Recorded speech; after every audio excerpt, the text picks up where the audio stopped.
எத்தனை பேர் குயவன் பாத்திரம் செய்கிறத பார்த்துருக்குறீங்க? பார்த்தது இல்லையா?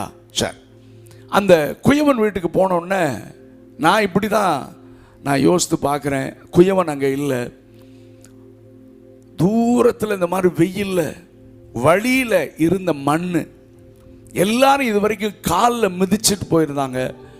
யாருமே இதெல்லாம் யூஸ் ஆகுமா அப்படின்னு தான் நினச்சிருந்தாங்க. எல்லாரும் வழியில் நடந்து மிதிச்சுட்டு போன மண், அந்த மண்ணெல்லாம் இவர் கலெக்ட் பண்ணுறார்.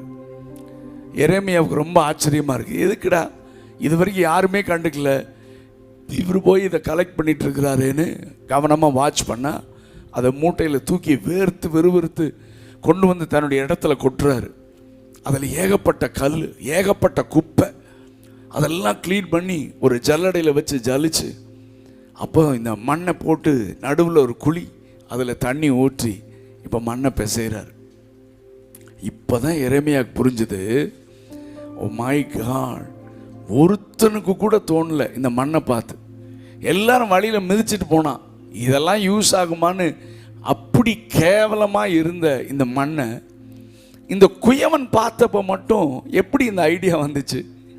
ஒன்றுக்கும் பிரயோஜனம் இல்லாத, எல்லாரும் மிதிச்சுட்டு போகிற நிலையில் இருக்கிற இந்த மண்ணை ஒரு பாத்திரமாக உருவாக்கணும்னு இந்த குயவனுக்கு எப்படி மைண்டில் வந்துச்சு? அதுதான் ஆண்டவர்.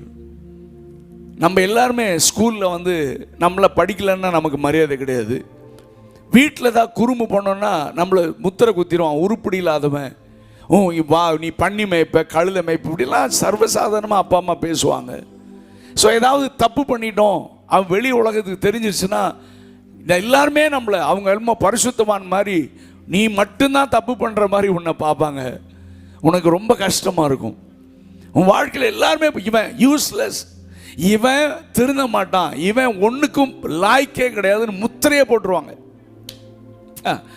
ஆனால் அந்த மாதிரி ஆளுகளை தான் இந்த குயவனில் நம்ம ஆண்டவரில் அவர் தேடி, அவர் மைண்டில் மனுஷன் உன்னை தப்பாக பார்க்குறான், மனுஷன் வந்து நீ உருப்படாதவனா, ஈவன் யுவர் பேரண்ட்ஸ் உன்னை நம்ப மாட்டாங்க, யூஸ்லெஸ்.